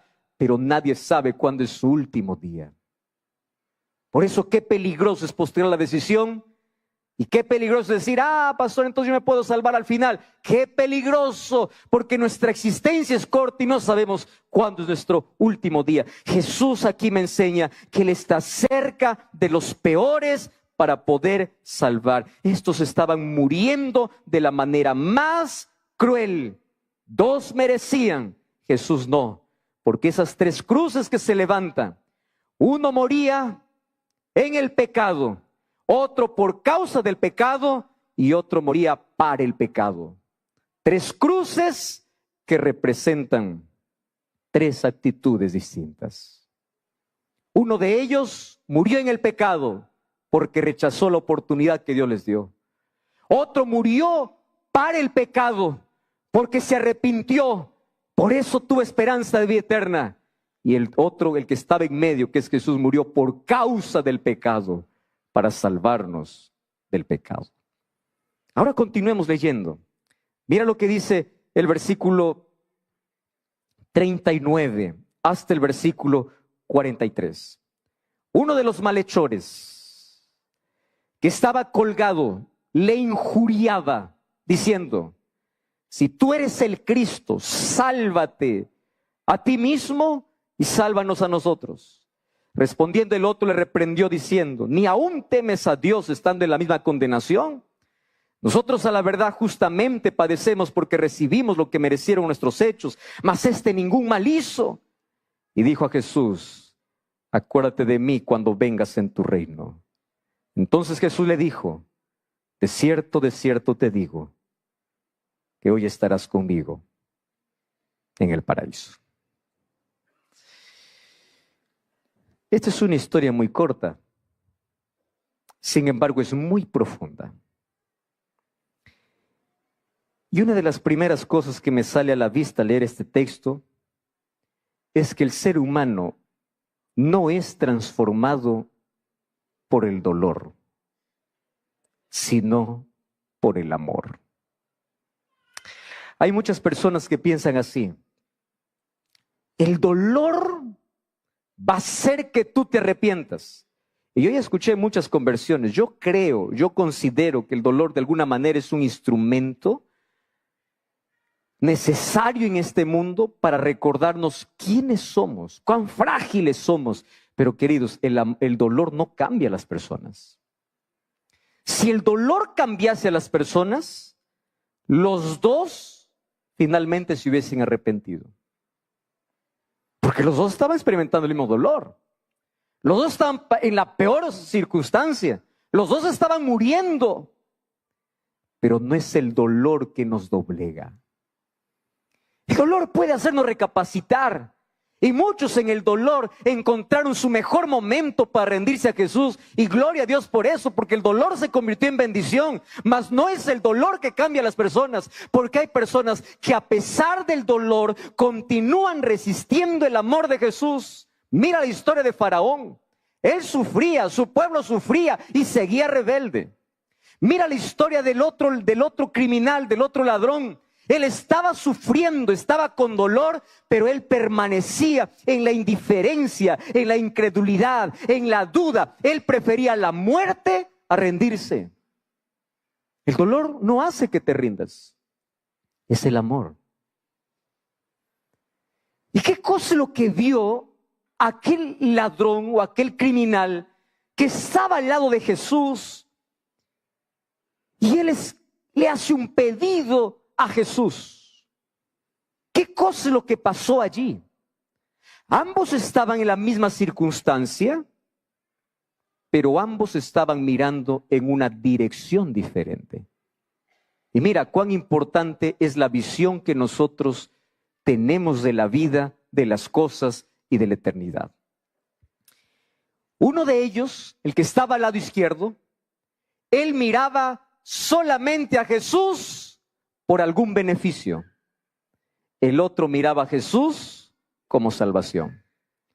Uno miraba el presente y el otro miraba el futuro. Te voy a explicar. El que estaba al lado izquierdo, ¿qué cosa le dice? Ah, muy bien, tú eres Jesús, ¿verdad? A ver, ¿qué provecho puedo tener? Si realmente tú eres Dios, sálvate y sálvanos. En otras palabras, yo voy a seguirte, yo voy a creer en ti, pero primero tienes que hacer algo por mí. O sea, primero yo necesito un beneficio. Primero yo quiero un milagro. Primero quiero que me muestres algo para que yo pueda creer en ti. Y la Biblia me dice que la fe no se basa en cosas que yo pueda pedir para que Dios se manifieste, porque Dios ya manifestó su amor de manera suficiente, su poder de manera suficiente. Y la fe no viene por aquello que veo, la fe viene por aquello que yo creo. Y este ladrón que estaba al lado izquierdo no ejerció fe. La incredulidad tomó posesión de su corazón, tanto así que dudó y le dijo lo mismo que Satanás le dijo en el desierto. Si eres el Hijo de Dios, no fue lo mismo que Satanás dijo a Jesús, bájate de esa cruz y sálvate y sálvanos. Hay mucha gente hoy que cuando está frente a Jesús no pide salvación, cuando está frente a Jesús pide beneficio. ¿Ustedes han encontrado ese tipo de personas? Y si yo les contara que cada día miles y miles de personas llenan iglesias, y hay tantas iglesias totalmente llenas de personas, pero gente que no busca salvación, la gente está buscando prosperidad, carro, casa, trabajo, beneficio. Por eso es que muchos pastores se levantan y en lugar de poder proclamar la verdad, el evangelio, ¿qué cosa proclama? Lo que la gente quiere escuchar. ¿Quieres ser próspero? Ven a Jesús. ¿Quieres el mejor carro? Entrega esto a Jesús. ¿Quieres? Ven a hacer un negocio con Jesús. La gente no busca salvación. La misma actitud de aquel ladrón que está a la izquierda. Dame algo. ¿Cuál es el beneficio que tengo? Yo quiero negociar contigo. Dime qué puedo recibir de ti. A ver, sálvate y sálvame. A ver, dame el carro, dame prosperidad, dame dinero. Pero qué difícil es encontrar un mensaje donde las personas escuchan y dicen, ven a Jesús, tus problemas continuarán. Hay un precio que pagar, tienes que rendirte, tienes que entregarte. Hay una corona, pero hay una cruz. Tienes que humillarte. Ese evangelio no es agradable para el oído. No es agradable, porque la mayoría de personas tiene la actitud de este hombre que está muriendo al lado izquierdo. Yo quiero algún beneficio. Y hay tanta gente que cuando va a Dios solamente va a pedir algo, cualquier cosa menos salvación. ¿Qué cosa pidió el otro, aquel que estaba al lado derecho? Él no estaba pensando en el presente. ¿En qué estaba pensando? Futuro. Yo imagino por un momento, como una película, pasando toda su vida y diciendo así: Señor, toda la vida tomé decisiones equivocadas. Yo estoy aquí porque merezco. Eso es arrepentimiento. Esto es lo que merezco de verdad. Todo mal, todo mal. Pero si tengo una sola oportunidad de estar delante de Jesús, no le voy a pedir ni siquiera un milagro. No, yo le voy a pedir que me salve. Oiga, ¿qué pedido tan especial es este? Hay tanta gente que cuando va a la iglesia, yo lo vivo por experiencia, yo escucho a personas que están mal, les va mal financieramente, les va mal en su salud, tienen problemas. Pero cuando yo le digo, ¿tienes un pedido de oración? Sí, pastor, ¿cuál es? Pastor, yo solo quiero que Dios esté a mi lado. ¿Qué? ¿Y no vas a pedir? No, Él sabrá cuándo darme. Si Él quiere, me cura. Si no quiere, no me cura, está bien. Pero pastor, solo que Dios esté conmigo. Quiero tener esa certeza. Qué manera de poder mirar la vida. Señor, yo quiero salvación. Yo no merezco, pero yo quiero, yo lo deseo. Tomé tantas decisiones equivocadas, pero ahora estoy con aquel que puede hacer un milagro y aquel que puede salvar. Entre hacer un milagro y salvar, yo prefiero la salvación. Y este ladrón entendió una cosa: el mayor milagro que Dios puede hacer no es sacarte de la ruina, no es calmar tu dolor, no es curarte. Aunque Él puede hacer, el mayor milagro es salvar. Ese es el mayor milagro.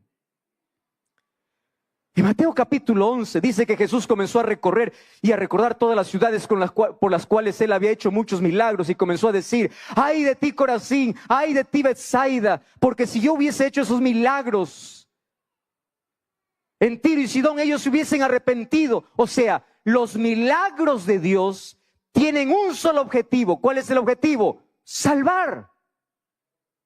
Dios hizo un milagro en tu vida, quiere salvarte.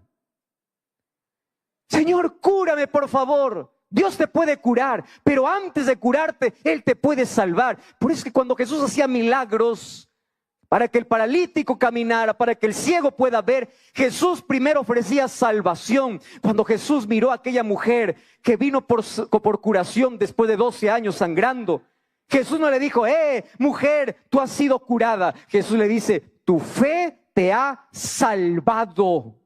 Cuando un paralítico llegó para Jesús, no le dijo: qué bueno, la fe de tus amigos, tu fe, por tu fe has sido curado. No, le dijo: hijo, tus pecados te son perdonados. El mayor milagro que Dios quiere hacer en tu vida no es curación, aunque puede curarte. El mayor milagro es salvación. Ese es el mayor milagro. Y este era el deseo de este que estaba al otro lado. Señor, yo no te pido nada.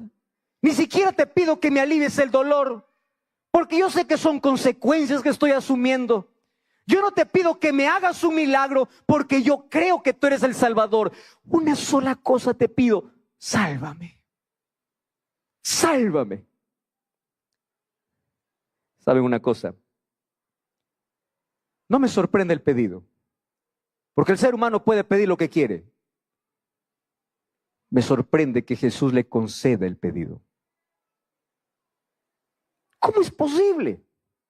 Señor, viene un joven rico que dice que guarda todos los mandamientos, que hace todo bien, que dice que se es bueno, y finalmente se va triste. Viene un ladrón que te dice: Señor, sálvame, y tú le dices: sí, yo te salvo. Señor, ayúdame a entender cuál es la lógica. Y la lógica está aquí en el texto. ¿Por qué? Porque aquí este ladrón que pide salvación por lo menos hace 5 cosas importantes y de manera pública. Fíjate, El amor por Jesús no se esconde. Con Dios no existen amores escondidos. No. El amor a Dios es público. Por eso en los llamados, cuando yo te digo, ¿quieres venir? Pastor, ¿cuál es el problema de quedarme sentado y venir? Es que el amor con Dios tiene que ser público. Y 5 cosas de manera pública expresó este hombre. Número 1, reconocimiento. ¿Qué cosa le dice? Nosotros estamos aquí porque merecemos. Número 2, arrepentimiento. Él se arrepintió, él se quebró. Número 3, él acepta a Jesús como Salvador porque le dice que le salve. Número 4, él confiesa su pecado.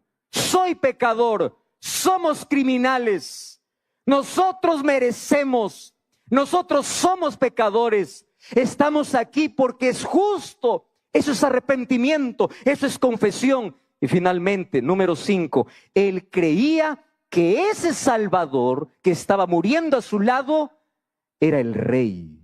Por eso le dice, acuérdate de mí cuando vengas en tu reino. Y él estaba creyendo en la segunda venida de Jesús. Cuando todos lo miraban como un criminal más, él pudo ver a Jesús como Rey. ¿Qué se llama eso? Fe. ¿Qué es la salvación? Es simple. Fe y gracia. Gracia, lo que Dios ofrece. Fe, lo que tú ejerces. Así se salva el ser humano. No se salva haciendo un montón de cosas, no. Porque las cosas buenas que tenemos que hacer tiene que ser el resultado de nuestra caminata con Dios, de nuestra relación con Dios. No me salvo porque soy bonito, no me salvo porque me porté bien. Me salvo por la gracia de Cristo y por la fe que ejerzo en Él.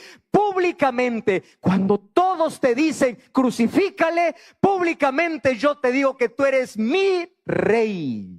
Acuérdate de mí cuando vengas en tu reino. 8 palabras cambiaron su destino, cambiaron su vida. Fue salvo por una confesión pública, por una demostración de fe, porque aceptó en su vida la gracia de Jesús. No quería un beneficio, quería salvación. Todos miraban a Jesús como un revolucionario, como alguien que merecía estar allí, y él lo miraba como Rey. Capacidad de poder ver. Acuérdate de mí cuando vengas allá en tu reino. Y fíjate, el concepto que él tenía del reino era correcto. Yo ya les hablé en otro tema. Cuando hablamos del reino en la Biblia, hablamos del reino de gracia, donde Dios es el Rey en la vida. Dios tiene el trono en el corazón. Muy linda la música que hoy escuchamos. Si Dios no es el primero, entonces ya no hay nada. Si Dios no está en el trono, ¿quién es el Rey de tu vida? Entonces Dios tiene que estar en el trono de la vida. Cuando yo acepto a Jesús, Él coloca su reino de gracia en mi vida. Él es el Rey. Pero ¿sabes qué? Hay muchas personas que aceptan a Jesús solo como Salvador, no como Rey. ¿Cuál es la diferencia, pastor? Es que a mí me gusta Jesús porque me ama, porque me perdona, porque me salva. Ay, Jesús, muchas gracias. Está bien, ese es el Jesús que quiero. Ese Jesús que corre tras de mí, que me suplica, que me llama, que me perdona. Pero Rey es otra cosa. ¿Por qué? Rey es el soberano. Rey es el que tiene el control. Rey es el que tiene el dominio. Y una cosa, todo reino tiene reglas. Si Él es el Rey, yo sigo sus reglas. Yo sigo sus principios, porque no existe reino sin reglas y no existe trono sin rey. Cuando Él estaba diciendo, acuérdate de mí cuando vengas en tu reino, establece tu reino en mi vida, y cuando tú vengas en gloria y majestad, yo quiero ir contigo, yo quiero vivir contigo. ¡Qué osadía de este hombre! Yo a veces cuando leí este texto digo, ¿qué te pasó por la cabeza para decir, acuérdate de mí? ¿Qué tenía que acordarse Dios si toda tu vida hiciste mal? Lo que tenía que Jesús acordarse es que yo lo acepté por fe en el último minuto de mi vida. Es que yo lo proclamé Rey cuando todos lo crucificaban, cuando todos lo veían con una corona de espinas, yo lo veía con una corona de gloria, y Él es mi Rey. Y el concepto de reino Él lo tenía claro. Él no dice, Señor, llévame ahora. Él no le dijo, Señor, llévame ahora. Él le dijo, cuando vengas en tu reino, tiempo futuro, cuando vuelvas por segunda vez. Por eso es que la traducción del versículo 43 no es, y Jesús le dice así, hoy mismo yo te llevo al paraíso. La traducción correcta de ese texto es, de cierto te digo, hoy te hago la promesa, estarás está en tiempo futuro, conmigo en el paraíso. Estarás, no es que ahora te llevo, hoy estarás. La palabra que fue agregada en el transcurso del tiempo, y tampoco cuando se escribió el idioma original no existía comas que luego fueron colocadas. La traducción del texto tendría que ser así: de cierto te digo, hoy tú estarás, porque el pedido fue cuando vengas en tu reino. ¿Qué cosa ese día aconteció? Aseguró la salvación para que cuando Jesús regrese, Él pueda salir de su tumba y Él puede entrar al reino de los cielos. ¿Qué mérito hizo aceptar a Jesús? Públicamente. Entregarse a Jesús. Rendirse. Uno se rindió y el otro se resistió. Esta noche yo quiero terminar con algunas lecciones importantes que me enseña esta historia. Primera lección: quien conoce el tamaño de la gracia, no le importa el tamaño de su pecado. Nunca subestimes el pecado, porque el pecado crea heridas profundas en la vida. Pero jamás subestimes la gracia de Dios, porque donde abundó el pecado, sobreabundó la gracia. Pastor, usted no conoce el tamaño de mi pecado. No me importa, porque yo conozco que la gracia de Dios es mayor que cualquier pecado. Si éste se atrevió a pedir a Jesús salvación habiendo hecho todo mal, es porque la gracia de Dios es mayor que cualquier pecado. Segunda lección: nadie se va a perder por el tamaño de su pecado. Nadie. Además, yo les dije, ni siquiera el pecado es un problema, porque el pecado tiene solución. La solución para el pecado es Cristo. Nadie se va a perder. Pastor, el cielo está cerrado para aquellos grandes pecadores. No. Nadie se va a perder por causa de su pasado, por causa de su pecado. El ser humano se perderá por aferrarse al pecado y no aferrarse a Cristo. Por despreciar las oportunidades que Dios le dio para poder salvarse. Por rechazar la gracia transformadora de Dios. Nadie se pierde por el tamaño de su pecado. Se pierde por rechazar las oportunidades que Dios les da. El libro de Juan capítulo 3 versículo 19, cuando Jesús le dice a Nicodemo, porque de tal manera amó Dios al mundo, también sabes qué cosa le dice Jesús: la condenación vino al mundo por esta razón, porque los seres humanos conocieron la luz, pero amaron las tinieblas. ¿Sabe lo que está diciendo ese texto? Nadie se perderá por haber andado en la oscuridad de la vida. La gente se perderá porque, conociendo el camino de salvación, prefirió su propio camino. Tercera lección: la salvación no depende de lo que haces. La salvación depende de lo que Jesús hizo en tu vida, de lo que Jesús hace en tu vida. Otra lección: por favor, no esperes el último minuto para poder rendirte a Jesús, porque nadie sabe si al final de su vida va a tener tiempo para rendirse a Jesús. Por eso todos los días tú necesitas rendirte a Cristo. Y la última lección que yo puedo aprender en esta historia es que entregar la vida a Jesús no vale la pena. Entregar la vida a Jesús vale la vida completa. Si es que hay algo que en la vida tienes que hacer, es entregarte a Jesús. Y esta noche yo te invito a mirar a la cruz. Y en la cruz hay un espacio para ti. Hay brazos abiertos para ti. Pero aquí en la tierra todavía hay un corazón cerrado. Mas esta noche yo no puedo dejarte mirando a la cruz, porque Jesús ya no está más en la cruz. Cuando yo miro la cruz, miro el valor que yo tengo como ser humano, miro el rescate por mi pecado. Pero Jesús me dice, hijo, no solamente mires el Calvario, porque después que mi vida di en el Calvario, yo fui al santuario. No es lo que Jesús hizo, es lo que Jesús hace. Y el texto más hermoso que yo puedo encontrar, que todo creyente sabe, es Juan 3:16, porque de tal manera amó Dios al mundo. ¿Qué necesitas para que Dios te ame? Nada.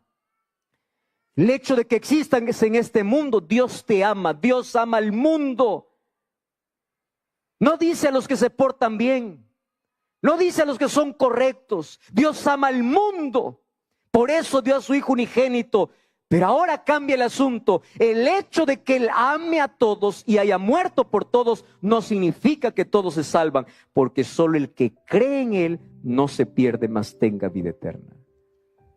Pastor, ¿no es suficiente que Jesús haya muerto en la cruz? Claro que su sacrificio es suficiente para salvar. Pero déjame contarte una breve historia antes de llamarte.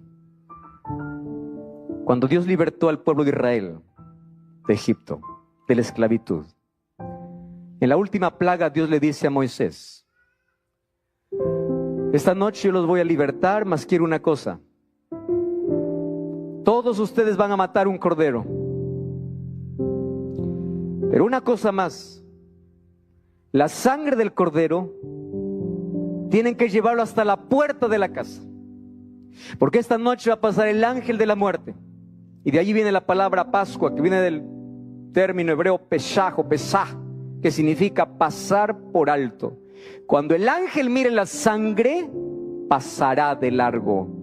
Si el ángel no mira la sangre, entrará y destruirá. Una sola condición.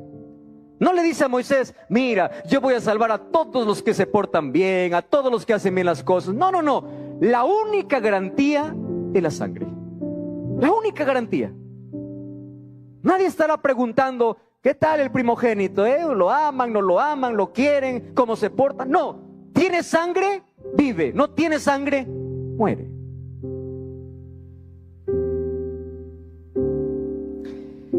Cuando ellos tuvieron que sacrificar el cordero, la sangre que derramaba ese cordero era el símbolo que Jesús iba a hacer en la cruz. Pero la sangre no solamente tiene que ser derramada, la sangre tiene que ser aplicada. Y por eso el texto dice: Dios dio a su Hijo, el cordero fue sacrificado, la sangre fue derramada. Pero para que esa sangre te salve, tiene que ser aplicada en tu vida. Por eso Hebreos 4:16 es un texto precioso que dice así: acerquémonos pues confiadamente ante el trono de la gracia, para encontrar misericordia y gracia. ¿Por qué tienes que mirar a Jesús? Porque cuando vas a Jesús, la sangre que fue derramada en el Calvario es aplicada en el santuario. El cordero fue muerto, pero no era suficiente. La sangre tenía que ser colocada en la puerta. Jesús murió por ti, pero su sangre tiene que ser aplicada en tu vida. Por eso he aquí yo estoy a la puerta y llamo. Y si alguno oye mi voz y abre la puerta, entraré. Jesús murió por el peor, en lugar del peor, para salvar al peor. Y esto me enseña que la salvación no es lo que yo hago, es lo que Él hace en mi vida. Yo te suplico en el nombre de Dios que esta noche salgas para casa con la sangre del Cordero en tu vida. Y solo una cosa tienes que hacer: mira al Calvario, el precio que Jesús pagó, y mira al santuario donde Jesús está con brazos abiertos. Y esta noche está esperando que alguien acepte ese sacrificio. Y en el nombre de Jesús, allí donde estás, si hoy quieres públicamente como aquel que pidió la salvación y Dios se lo concedió, decir: Señor, sálvame. Esta noche te levantes públicamente, vengas aquí adelante y digas: yo necesito de mi Salvador. Él no te va a preguntar por qué tardaste o qué hiciste. Él apenas te va a recibir y te va a decir: si tú quieres salvación, yo estoy aquí para ofrecerte. Este llamado no es para aquellos que quieren beneficios temporales, para aquellos que quieren salvación en Jesús. Y si esta noche tú quieres esa salvación, levántate en el nombre de Jesús y ven aquí. Ven. Dios te bendiga. Ven aquí. Dios te bendiga. Y yo voy a esperar. Qué valiente decisión. Ven aquí. ¿Dónde estás? Ven en el nombre de Jesús. Y quiero hablar para ti que estás sintonizando la radio. No sé en qué ciudad estás. ¿Estás en Santiago de Chile, en Concepción, en Temuco, en Antofagasta, en Valdivia, en Viña del Mar, en Valparaíso, en Iquique, en Punta Arenas, en Isla de Pascua, en Copiapó, Calama, Arica, Rancagua, Talca, Chillán? No sé en qué lugar estás, en un grupo pequeño, en una iglesia. Entrégate a Jesús. Y yo quiero hablar para ti,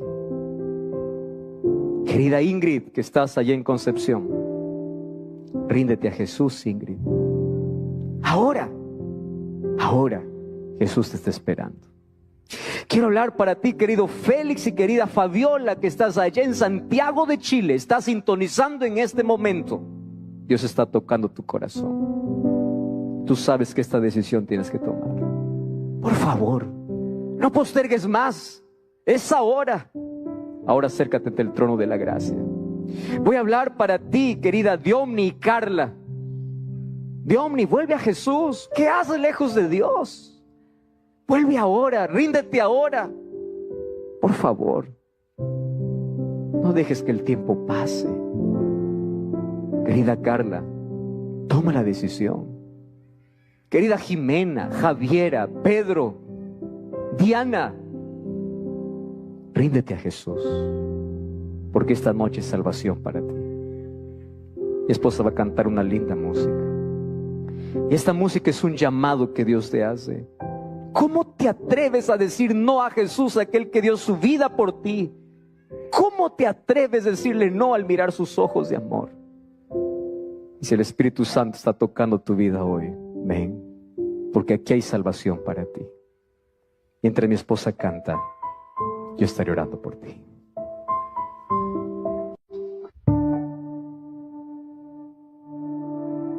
¿Cómo te atreves a decir no a Jesús? Alicia, Patricio, María, Roberto, ¿cómo te atreves a decir no a Jesús? Hoy tú puedes entregar tu vida a Jesús. Estás en una red social, escribe aquí: yo me entrego a Jesús, yo acepto a Jesús. Vamos a estar orando por ti. Busca una iglesia adventista el séptimo día y ahí te estaremos esperando para orar contigo y para acompañarte en esta decisión. Estás escuchando por la radio: pastor, ¿qué hago? Yo tomé mi decisión. Escribe: yo me rindo a Jesús, yo vuelvo a Jesús, yo quiero ser bautizado, yo quiero entregar mi vida a Jesús.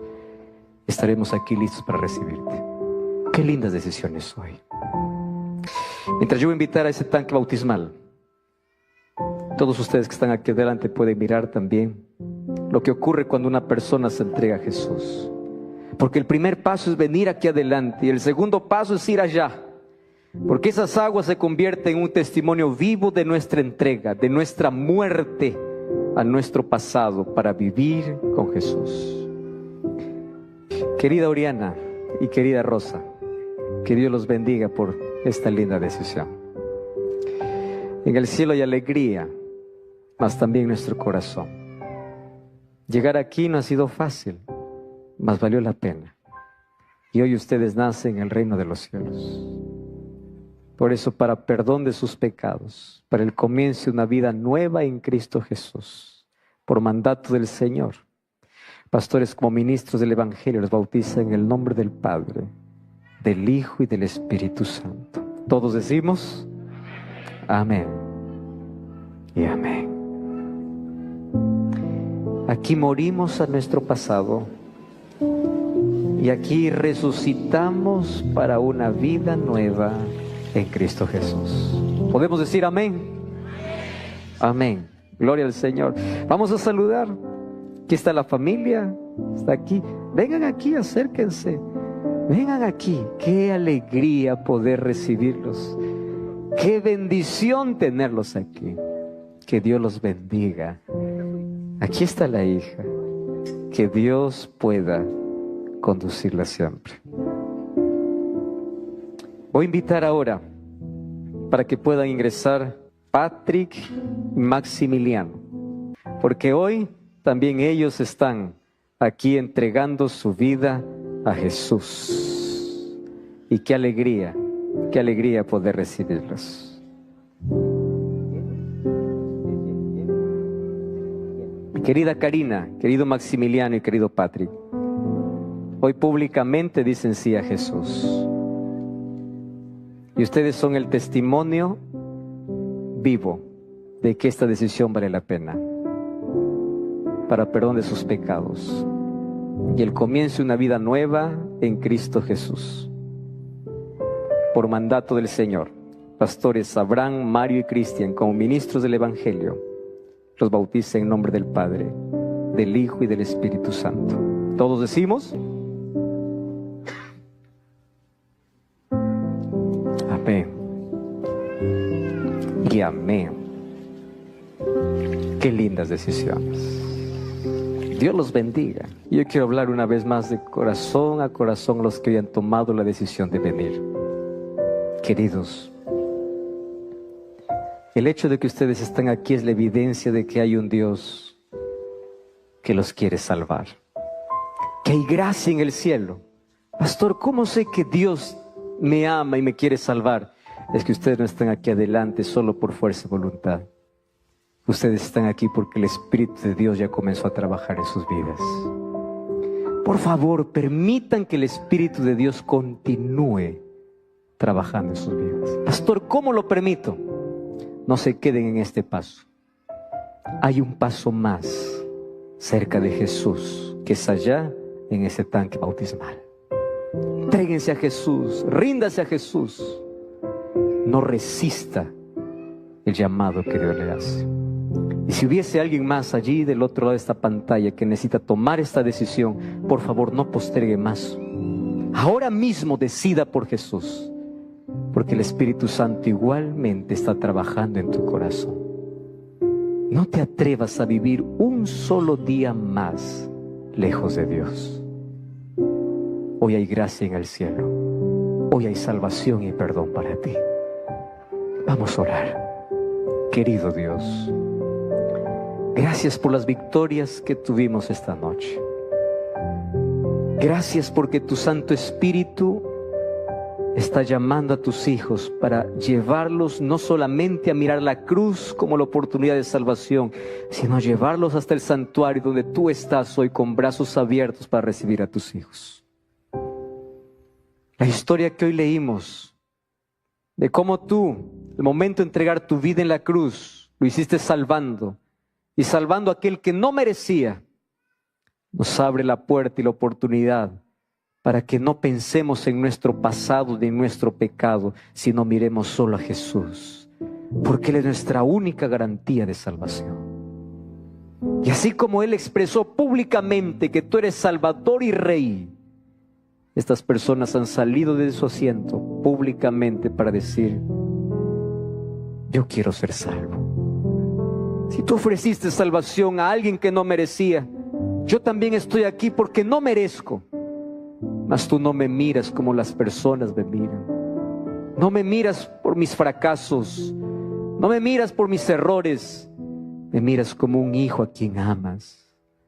Y aquí estamos para poder aceptar tu gracia y salvación.